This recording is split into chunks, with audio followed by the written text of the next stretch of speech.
What's up, guys? It's Jacob Rodriguez, and I just want to welcome you all to Rod's Radio, a basketball podcast that dives into everything basketball, from NBA to college. I just want to thank you guys for listening and supporting. It really means a lot. And remember, OTO, baby, overcome the odds. What's good, y'all? Jacob here, J-Rod, Rod, whatever you want to call me. We back at it again, another episode of Rod's Radio. Episode 12, to be exact. We got a lot to talk about today. It's going to be an exciting show. Not only is it a new episode today, but it's North Central game day. It's going to be a good game. I know my boys got the W. In case you haven't heard, my clothing line, OTO Worldwide, has just dropped last week. We dropped a t-shirt, the OTO logo t-shirt. Right now it's currently sold out in large, but we have small and mediums available. So go cop the new shirt at OTOworldwide.com. Make sure you guys follow my clothing brand on Instagram at Overcome the Odds, and follow my clothing brand on Twitter at OTO Worldwide. Today we got an exciting show. We're going to be talking about the All-Star starters that were just announced. Did the league and the fans make the right choice? We're going to be talking about the Trailblazers, a team that I had low expectations for. Also, we're going to be talking about the Nets and Lakers, man. Those two powerhouses collided on Thursday. We're going to see what's to it. We're also going to be talking about Draymond Green. He had an interesting take earlier this week about how the players are being treated by their owners. We're going to be talking about it, man. So with that being said, let's get right into it. So this past Thursday, the All-Star starters were just announced for both the East and Western Conference. Now, I know we talked about it on this show a couple weeks ago about how people don't even think that an All-Star game should even happen because of the times we live in. It was up for debate. Even players were speaking out against the All-Star game. But finally, Adam Silver came out and said why exactly the All-Star game should happen. He was on NBA TNT this past Thursday, and he had this to say. Why do we have to have an All-Star game? It's obviously a very fair question, and I'd say it begins with the fans, that All-Star is the #1 fan engagement event of the entire season for the league. It's been a 70-year tradition. Something like 100 million people will vote for All-Stars. The highlights coming out of All-Star weekends historically have generated in the neighborhood of 1 billion views. Something like 130 million people will watch the All-Star game on a global basis. And I just say, when I remember, Ernie, I was on with you guys last March when we first shut down, and people were mixed. Some people were congratulating us for shutting down. Some people thought maybe we had done something prematurely. And I said, we should be judged ultimately by our ability to operate during a pandemic, not to shut down. In a pandemic, anyone can be closed. And for us, I think we set out on a course, whether it was in the bubble in Orlando or this season, to present the league in as close to a normal state as possible. And so for us, All-Star is part of our league, no different than the games we play. And I just end by saying it begins and ends with the fans. And as I said, this is where this is an event our fans love to see. They love to see our players come together, but nothing comes without controversy during a pandemic. I'm glad Adam Silver pointed that out. Nothing goes without controversy during a pandemic, which is true. We've seen this happen many times over the past year, whether it was a singer or rapper having a concert, or people not donating or donating a certain amount of money to people during this pandemic, and even with sports, having fans in the arenas. So it was a good take by Adam Silver. I'm glad he came out and addressed the situation. I'm sure nobody will say anything about the All-Star game now unless there are a large amount of COVID cases coming out of the All-Star game. And I'm not talking about the All-Star game parties or whatever they're having. That has nothing to do with the NBA. They can't control that. They can only control what happens within their boundaries, what happens on the court. I'm sure the league will do a great job, and I'm sure everything will run smoothly and safely. Now, talking about the All-Star starters, they were announced this past Thursday. I went 9 for 10 for starters, just saying. I should have went 10 for 10, but I blame that more so on me for not saying Giannis is the All-Star Game starter because he deserves to be. Jason Tatum wouldn't have been a bad choice, though. But the Eastern Conference starters are Kyrie Irving, Bradley Beal, Kevin Durant, Giannis, and Joel Embiid. None of these come as surprises. They all deserve to be All-Star Game starters. They are all having terrific seasons. Bradley Beal, about damn time he gets his recognition. And I'm happy for him. I am. KD and Kyrie, they're carrying this Nets team. Also, James Harden, too. But James Harden, I don't think you put him over Bradley Beal this season. I don't think so. So, good picks. Giannis, 28-11. The Bucks, not so hot right now. But Giannis, he's hot. I'll give it to him. Joel Embiid, is there much to say? We will talk about Joel Embiid a little bit later. But just saying now, Joel Embiid, the best center in the NBA. He deserves it. The best center in the NBA. I'm sorry. For the Western Conference, I got this 100%. Luka, Steph, LeBron, Jokic, and Kawhi.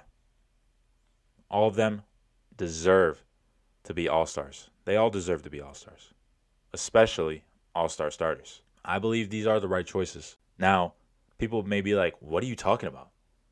Damian Lillard, hello? Yeah, Damian Lillard, could he have been an All-Star starter? Of course. But he's having nearly identical seasons with Luka and Steph. The only reason is he's having a winning record. So did he really get snubbed? It's tough, man. It's a tough convo to have. Because Luka and Damian Lillard, I believe, were tied in player voting. The thing that put Luka over the edge was fan voting. And a lot of people don't like that. I don't see why. We've been doing it for years. I don't personally like fan voting. But if they have it in the league, it's just going to be like that. I said Luka was going to be an all-star starter just due to the fact that he has more fans across the world. Right now, Steph is nearly averaging 30 points a game. Luka with 29 a game. Damian Lillard nearly 30 a game. They are literally like Steph, Dame, Luka in scoring. Literally that order. Steph, 5 rebounds a game, 6 assists. Damian Lillard, 4 rebounds a game, 7 assists. Luka, 8 rebounds, 9 assists. Come on, man. They're almost identical. Steph shooting 48 from the field. Damian Lillard, 45 from the field. Luka, 47 from the field. What does that say? We look at three-point percentage. Steph shooting 42 from 3. Dame, 38 from 3. Luka, 33 from 3. What does that say? You know, we can keep on going on and on for stats. The point is, there wasn't really a correct answer. Could it have gone either way? Could it have been Dame and Luka or Dame and Steph? It could have been. Would either of those been wrong? I don't think so. So, I believe the league and the fans did get the All-Star Game starters right.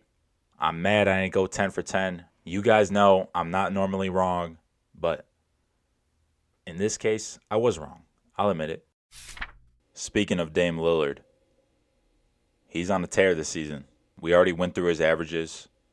29, almost 30 a game, 4 rebounds, 7 assists, with the Trailblazers being 4th in the Western Conference. Right now, they're 18-10. They're better than Phoenix, Denver, Golden State, and Dallas. Man, I had them as an 8 seed this season. But 8 games above 500 right now? Wow. The Trailblazers are playing amazing. Gary Trent's on a tear. Carmelo's proving people wrong again. CJ McCollum, the perfect Robin to Damian Lillard's Batman. So we talked about it earlier. Was Damian Lillard actually snubbed? It could be argued. It really can. In my eyes, you couldn't really go wrong with either of those two out of the 3. But now it's not just All-Star. Is Damian Lillard in the MVP conversation? Right now, I think he could be top 3. Right there with Embiid and LeBron. But we can't say anybody's the MVP besides Joel Embiid. Last night, Joel Embiid had 50. A 50-piece. Joel Embiid this season, averaging 30, 11 rebounds, and 3 assists a game. He's played in 24 games. He's shooting 54% from the field and 40% from 3. That's impressive. The Sixers are great, and all due to Joel Embiid. I think you have to give it to him this season. I know I said last week, I know I'm flipping. I'm flip-flopping. Who's the MVP every week? I say 1 week it's LeBron, 1 week it's Embiid. But, man, it's got to be unanimous at this point. It is Joel Embiid. It has to be. And with Joel Embiid having this season, and if he wins the MVP, he will be the first big man, center, since Shaq to win an MVP. That would be something. Like, Joel Embiid winning an MVP, I don't think people realize how amazing that would be. Because now we would look at Joel Embiid as an all-time great. He would be up there with the Shaqs, the Hakeems, the Abdul-Jabbars. He'd be up there with them. For winning MVP, yes, he would. At this point, I don't think anybody will beat Joel Embiid out of the MVP voting. And he deserves it. With the Lakers sucking and LeBron just carrying them, LeBron's not going to get it this season. He's not. Dame Lillard, 4th seed in the West, I don't know. I don't think Damian Lillard will get an MVP in his career. And it's sad, but it's the truth. Joel Embiid will win MVP this season. No, giving the award to Embiid would not be snubbing Lillard. Don't get it twisted. Embiid is the MVP. Damian Lillard is a great player. Did he get snubbed as an all-star starter? Possibly. Could have went either way. But is he going to get snubbed for MVP? No, because Joel Embiid is the right MVP. Thursday was a big night for the league. Finally, the 2 finals favorites finally meet face-to-face. Of course, I'm talking about the Brooklyn Nets and Los Angeles Lakers, a game where both of the teams would be without one of their stars. The Nets would be without KD, the Lakers without AD. The Brooklyn Nets ultimately won this game, 109-98. James Harden had 23. Kyrie with 16. Joe Harris, 21 points with 6 threes. He went 6 for 7 from 3. The Lakers didn't have an answer for him. LeBron had 32, 8 and 7. Kuzma gave 16. Montrezl Harrell with 10. So what went wrong for the Lakers and what went good for the Nets? Well, the Lakers had no offense whatsoever besides LeBron James. Kuzma got his points in the beginning of the game and late in the game. The Lakers didn't want to play defense. And even when they were playing defense, they were getting scored on. The Lakers left Joe Harris wide open so many times. It felt like he was open the whole game. It felt like he wasn't a priority on the scouting report. It was just embarrassing. You know, the hype was built up for this game, and the Lakers didn't come out to play. I know I said on my Twitter that this game didn't really count, which is true. Both teams have to adjust playing without their star players. It's true. But at the same time, you got to have a sense of pride and at least compete. The Nets competed. The Nets, the best defensive game I've seen them play. They held the Lakers under 100 points. Lakers didn't have an answer for the Nets. They had trouble guarding pick and rolls. They had trouble closing out on shooters. With the Lakers playing like that, people are saying the Nets are the favorite to win the championship. I say slow your roll. It's one damn game. One damn game. I'd be saying this if I was a Lakers fan or not. It's one game in February. Last time I checked, the finals are in June. The Lakers didn't have AD. Well, the Nets didn't have KD. Okay, so? That just shows that they're obviously not going to play the same with KD. Well, they're going to play better. Are they? I'm not saying KD's the cancer, but 3 of those players sharing the ball in the finals, in playoffs, in clutch minutes, I would love to see it. The Lakers need to make a move at this deadline. I've been saying it. Get an Andre Drummond. Get a better wing defender. Get rid of Marc Gasol. He's trash. Trash bags. Ass. Shit. Terrible. Horrible. Get rid of him. Right now, I'm saying this right now. Even after the Lakers lost to the Nets, the Lakers still should be the favorites to win the title this season. Anthony Davis, he's out. At first they were saying 2 to 3 weeks. Now they're saying 4 weeks. That's fine. Keep him out as long as we need him to be. Make sure he's 100% healthy for the playoffs. I don't give a damn about the regular season. What matters is the playoffs.